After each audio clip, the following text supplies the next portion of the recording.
Quarter के multinational school भक्ति वेदांता वैदिक गुरुकुल के छात्र महाराज जी और मैं माननीय प्रधानमंत्री जी से विनयपूर्ण आग्रह करती हूँ कि कृपया रिमोट का बटन दबाकर भक्ति वेदांत स्वामी प्रभुपाद की 125वीं जयंती के अवसर पर 125 रुपए का स्मारक सिक्का जारी करें।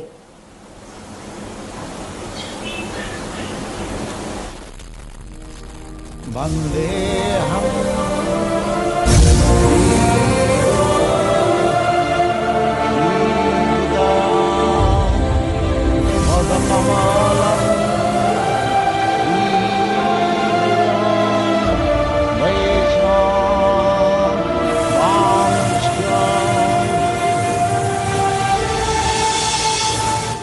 हम सब जानते हैं कि प्रभुपाद स्वामी एक अलौकिक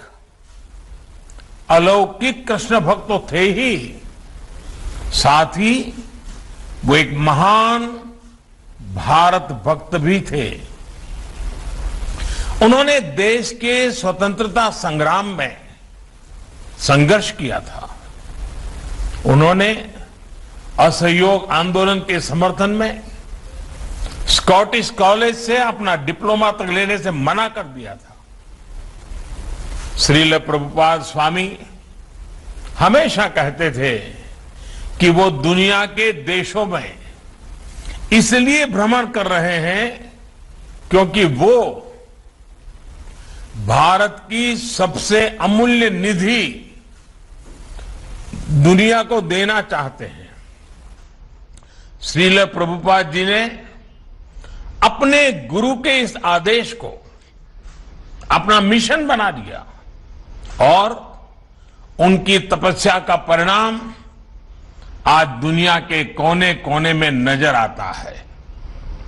आप कल्पना कर सकते हैं, अगर प्रभुपाद जी ने अकेले विश्व को इतना कुछ दिया है, तो जब हम सब उनके आशीर्वाद से एक साथ प्रयास करेंगे तो कैसे परिणाम आएंगे। हम जरूर मानवीय चेतना के उस शिखर तक पहुंचेंगे जहां से हम विश्व में और बड़ी भूमिका निभा सके, प्रेम के संदेश को जन जन तक पहुंचा सके। आत्मनिर्भरता के बीच इस मंत्र की श्रील प्रभुपाद अक्सर चर्चा करते थे।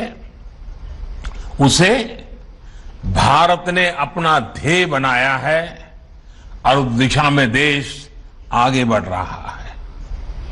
मैं कई बार जब आत्मनिर्भर भारत और मेक इन इंडिया के लक्ष्यों की बात करता हूं तो मैं अपने अधिकारियों को, बिजनेसमैन को इस्कॉन के हरे कृष्ण मूवमेंट की सफलता का उदाहरण देता हूं। हम जब भी किसी दूसरे देश में जाते हैं और वहां जब लोग हरे कृष्ण बोलकर मिलते हैं तो हमें कितना अपनापन लगता है, कितना गौरव भी होता है।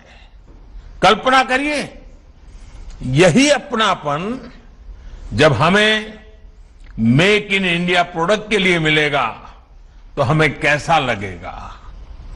इस्कॉन से सीखकर हम इन लक्ष्यों को भी हासिल कर सकते हैं। साथियों, भगवान कृष्ण ने अर्जुन से कहा था, नहीं ज्ञानेन सदृशम पवित्रमिहि विद्यते, अर्थात ज्ञान के समान पवित्र कुछ भी नहीं है। ज्ञान को ये सर्वोच्चता देने के बाद उन्होंने एक और बात कही थी, मैव मन अधस्तत्व मई बुद्धिम निवेशय, यानी ज्ञान विज्ञान को हासिल करने के बाद अपने मन को, बुद्धि को कृष्ण में लगा दो, उनकी भक्ति में समर्पित कर दो। ये विश्वास, ये बल भी एक योग है जिसे गीता के 12वें अध्याय में भक्ति योग कहा गया है और इस भक्ति योग का सामर्थ्य बहुत बड़ा होता है। भारत का इतिहास भी इसका साक्षी है। जब भारत गुलामी के गहरे गर्त में फंस गया था, अन्याय, अत्याचार और शोषण से पीड़ित भारत अपने ज्ञान और शक्ति पर ध्यान नहीं लगा पा रहा था, तब ये भक्ति ही थी जिसने भारत की चेतना को जीवंत रखा, भारत की पहचान को अक्षुण्ण रखा। आज विद्वान इस बात का आकलन करते हैं कि अगर भक्ति काल की सामाजिक क्रांति न होती तो भारत न जाने कहां होता, किस स्वरूप में होता। लेकिन उस कठिन समय में चैतन्य महाप्रभु जैसे संतों ने हमारे समाज को भक्ति की भावना से बांधा।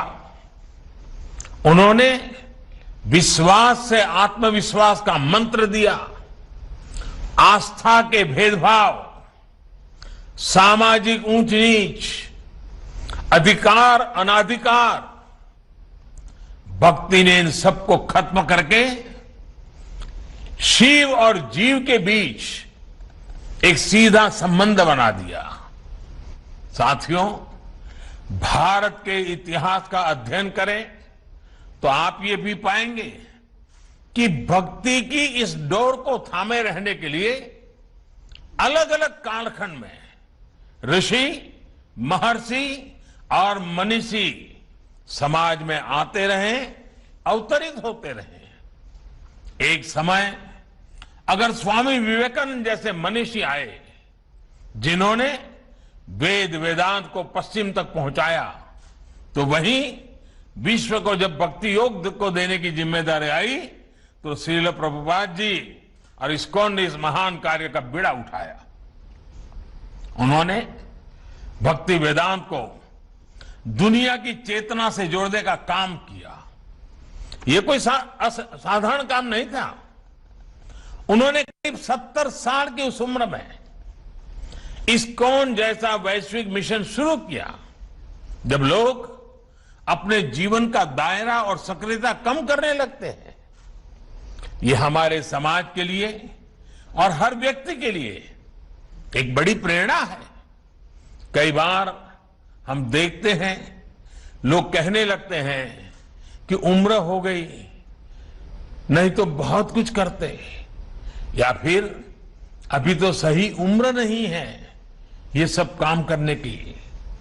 लेकिन प्रभुपाद स्वामी अपने बचपन से लेकर के पूरे जीवन तक अपने संकल्पों के लिए सक्रिय रहे। प्रभुपाद जी समुद्री जहाज से जब अमेरिका गए तो वो लगभग खाली जेब थे। उनके पास केवल गीता और श्रीमद् भागवत की पूंजी थी। रास्ते में उन्हें 2-2 बार हार्ट अटैक आया यात्रा के दरमियान।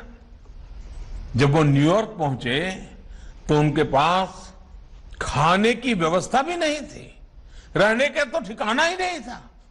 लेकिन उसके अगले 11 सालों में दुनिया ने जो कुछ देखा, श्रद्धेय अटल जी के शब्दों में कहें तो अटल जी ने इनके विषय में कहा था, वो किसी चमत्कार से कम नहीं था। आज दुनिया के अलग अलग देशों में सैकड़ों इस्कॉन मंदिर है। कितने ही गुरुकुल भारतीय संस्कृति को जीवंत बनाए हुए हैं।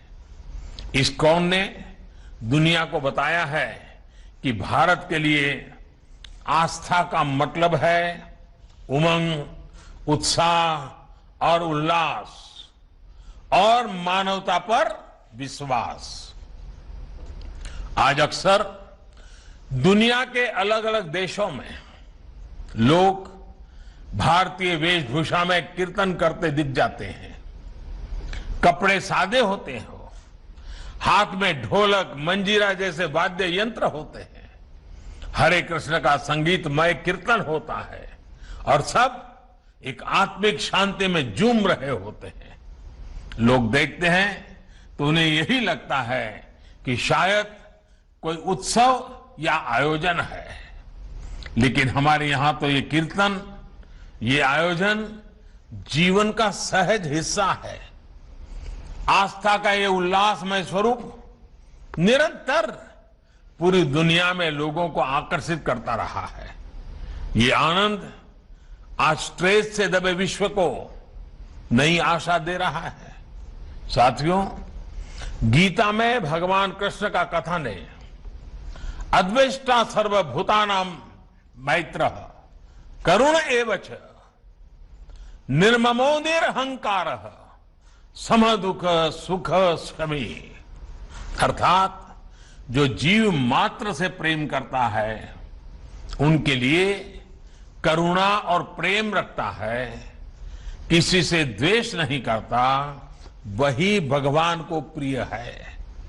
यही मंत्र हजारों सालों से भारत के चिंतन का आधार रहा है और इस चिंतन को सामाजिक आधार देने का काम हमारे मंदिरों ने किया है।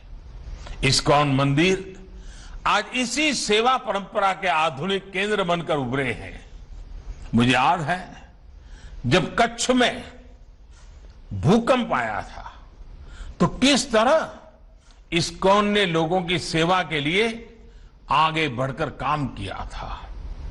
जब भी देश में कोई आपदा आई है, चाहे वो उत्तराखंड की त्रासदी हो या उड़ीसा और बंगाल में साइक्लोन की तबाही, इस्कॉन ने समाज का संबल बनने का काम किया है।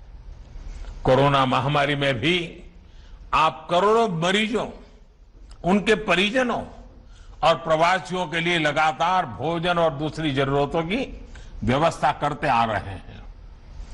महामारी के अलावा भी लाखों गरीबों के भोजन और सेवा का अनवरत अभियान आपके माध्यम से चलता रहता है।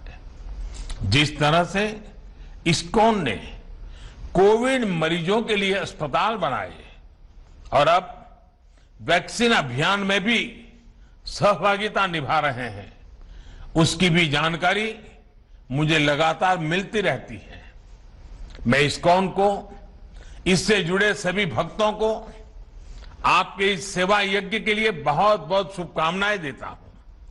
साथियों, आज आप सत्य, सेवा और साधना के मंत्र के साथ न केवल कृष्ण सेवा कर रहे हैं, बल्कि पूरी दुनिया में भारतीय आदर्शों और संस्कारों के ब्रांड एम्बेसडर की भी भूमिका निभा रहे हैं।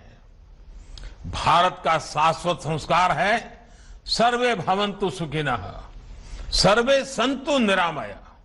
यही विचार इस्कॉन के जरिए आज आप सभी का, लाखों करोड़ों लोगों का संकल्प बन चुका है।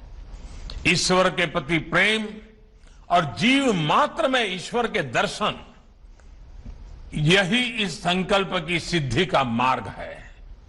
यही मार्ग हमें विभूति योग अध्याय में भगवान ने बताया है। हमें विश्वास है कि वासुदेवः सर्वम का ये मंत्र हम अपने जीवन में भी उतारेंगे और मानव मात्र को भी इस एकता की अनुभूति कराएंगे। इसी भावना के साथ आप सभी का बहुत बहुत धन्यवाद। हरे कृष्ण।